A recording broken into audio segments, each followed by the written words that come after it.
Show us what you got in game number 2. Look, we were stuck in the Matrix. We should have listened. We should have listened to Wolf at midnight. It's time to wake up, sheeple. This is the real Mlbb, and that draft is absolutely nasty. I have to say, the aggression, any kind of aggression, it's going to have some major clapbacks. Red pill or blue pill, mid prio or team fight engagement. I think both are just as equally important, but if you're looking at new strats, Falcons AP Bren are not shy to bring him out here and now.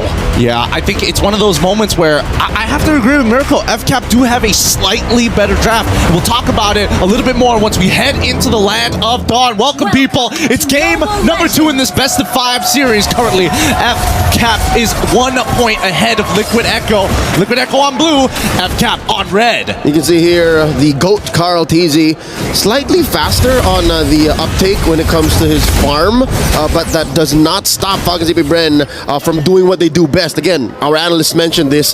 They're going to start pushing in mid. Look at how fast they cleared that wave, forcing Liquid Echo to be defensive in their trio. I mean, I think they're learning a couple of things from the previous game. They're like, okay, maybe we traded a little too early the last time, but against few on this Lilia, it's harder to find these trades, so let's just focus on lane prio. Ooh, early flicker coming out of JP. Yep, and that does open up a retry by Carl TZ on the Little Wanderer. Luckily, Kyle did hold his ground there. Didn't pull the trigger just yet, but yeah, about oh wait, team fight up top. Kyle TZ very low. Is that gonna be first blood drawn? Yes, Carl TZ takes down Kyle. Flap might be up next. Looking to get some spell vamp, but not this early on. Oh no. Liquid Echo not gonna let go. They're gonna take away the small camp too.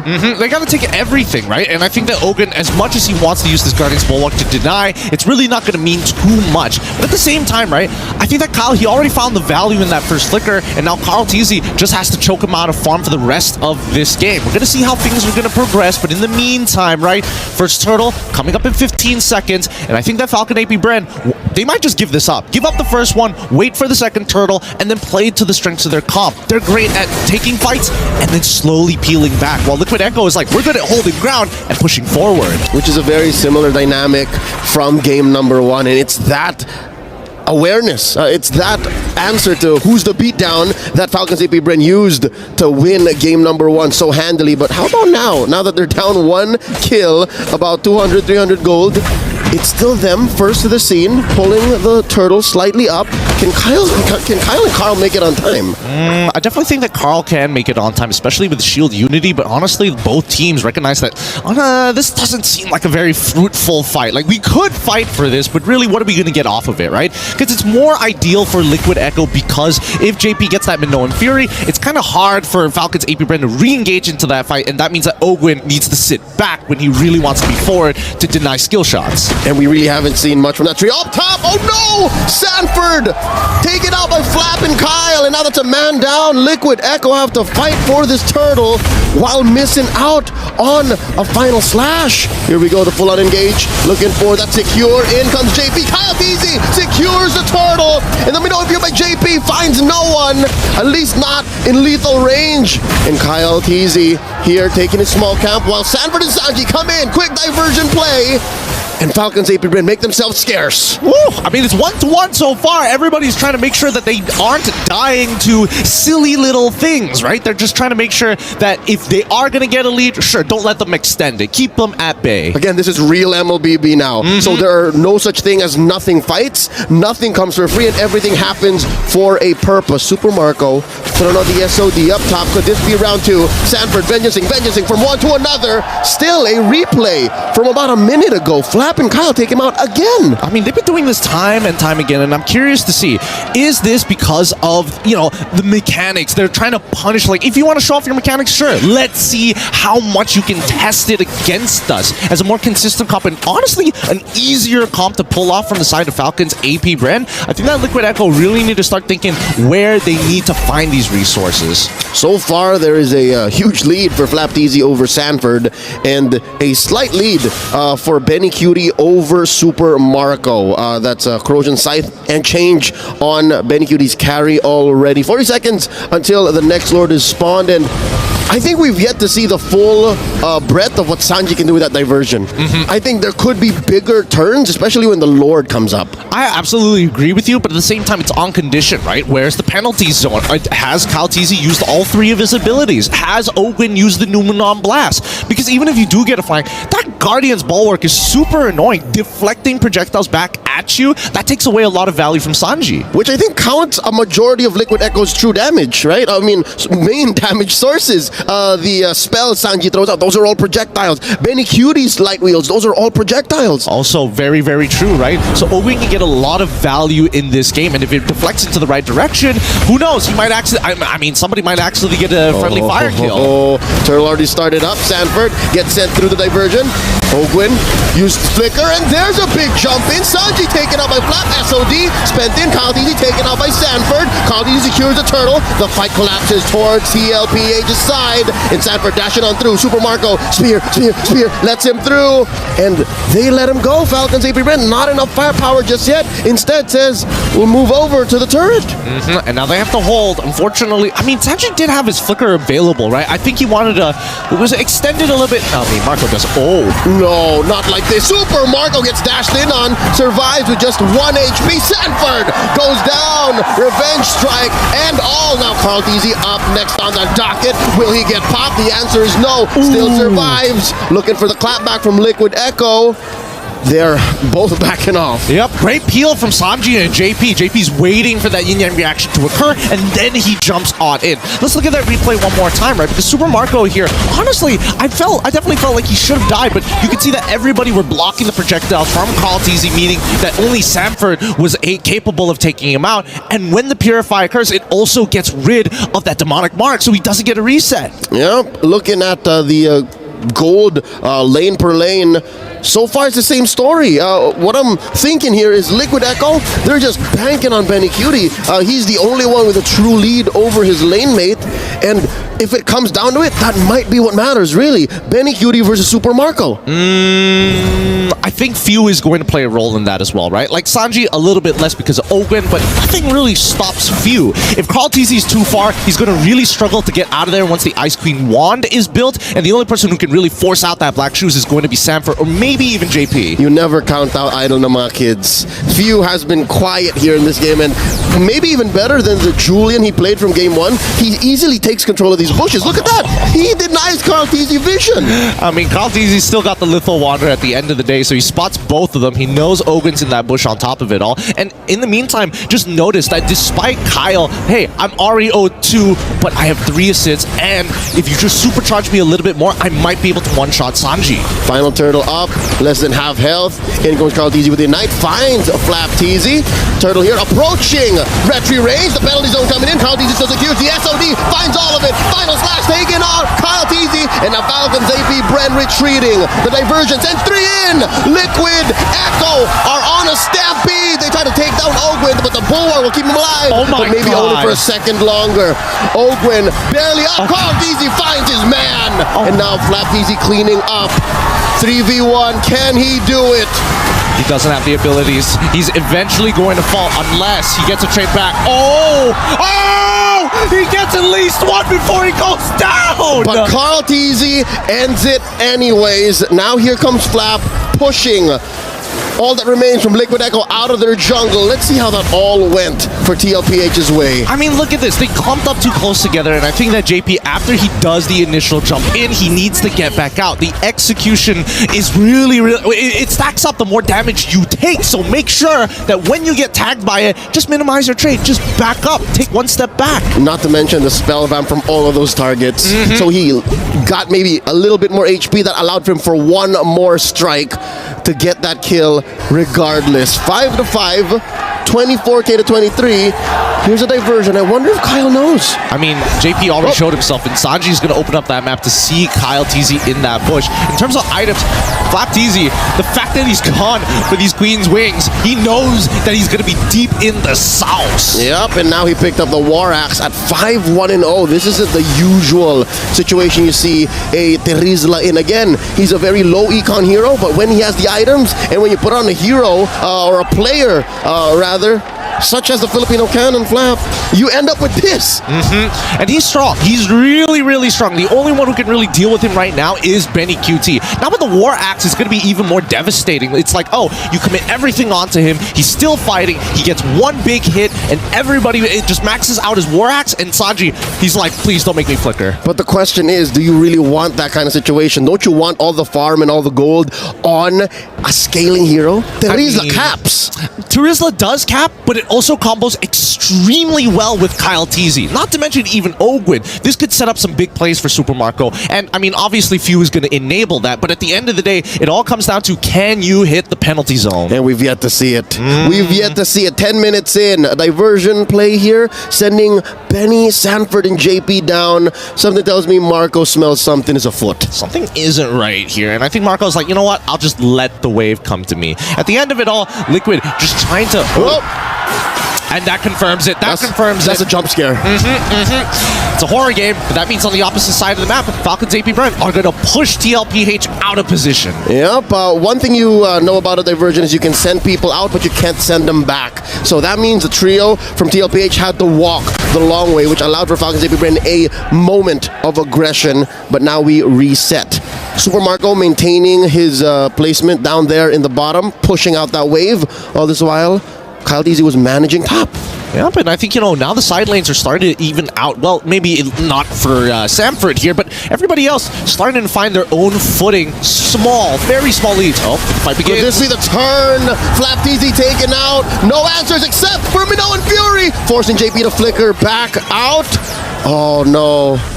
That was the Numenon Blast first pulled. The JP held his trigger there. Yeah. I'm actually surprised that Flap TZ died so quickly. It just goes to show that Benny is fully, he's complete. He's done with the Trinity build. Doesn't matter what else Flap TZ builds, he's just going to die even faster. Put more health on you, good sir. That was, what, 2 seconds all it took to take off Flap? So this is what I was saying. Like, do you really want to know Terizla? Because at the end of the day, at best case scenario, he's a penalty zone machine. And I think that's all you need, right? Every extra second from Flap TZ that can buy for the rest of the team means another stack for Few. Another opportunity for Super Marco to double up on that golden staff stacks as well. All in all, right, it's whether you can set the fight up. And I think right now, Liquid Echo is making it hard. Yep, they're not allowing Falcons AP Bren to get any solid footing. They start up the Lord Dance, pulling it out, wailing away very casually as 3 members of Falcons AP Bren push through. Flap holding that river, while Kyle TZ just casually farms. Wow, look at this! Nice wave setup down bottom by Marco. Yep, I mean, Marco, he's not being part of any of these fights technically with the SOD. He's got a global teleportation system on the... I mean, there's so much CC on Falcons AP Bren. It's pretty hard to miss the SOD as long as you're communicating. Yep, and you hoarding them off into a full corridor. Oh, there's a final slash! Few with the black shoes already. Kyle TZ spotting Marco here. Put out a third of his health. Benny Cutie dashing forward. Flap TZ gets the vengeance. Get the vengeance. Numenon, a blast into a big, beefy boy. They answer back with a Minoan Fury. No dice. Both teams back out. See, this is what I was telling you, Falcons AP Bren.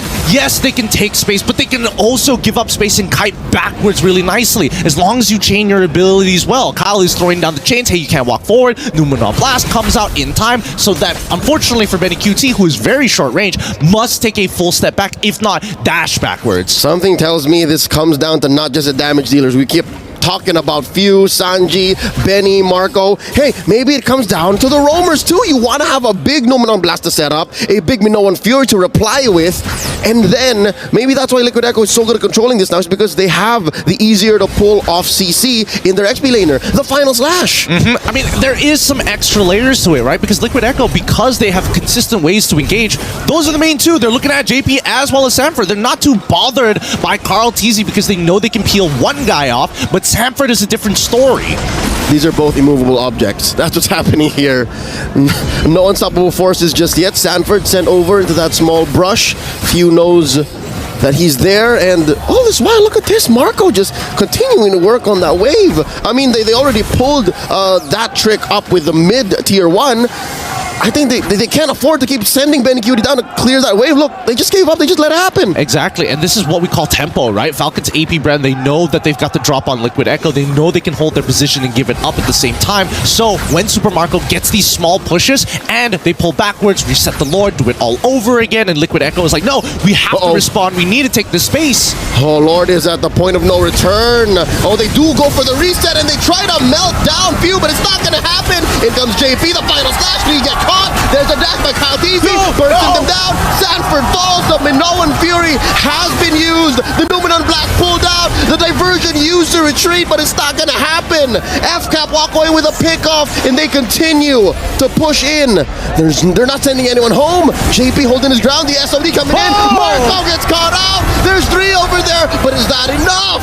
He's bulletproof, man. This kid is absolutely bulletproof. He goes in whenever he feels like it in the middle of 3, knowing that they've got no resources. Slapped easy, pulls a trigger, point blank, penalty zone, as the rest of them collapse onto Sanji. That's 2 down. Falcons AP Bren back to regular program and taking out the Lord. Yep, and now they're going to take the space into that purple, insta-invade and fuse, just showing where the line is in the sand, drawing the borders right at Liquid Echo's purple buff. Now, we need to take a step back here because despite everything that has happened, Falcons AP Bren have been making smart decision after smart decision, but if we got a replay of that fight, man, Ogwen is a monster. Puts up the shield and Benikudi nearly kills JP on accident. Man, we talked about how it might be between these roamers.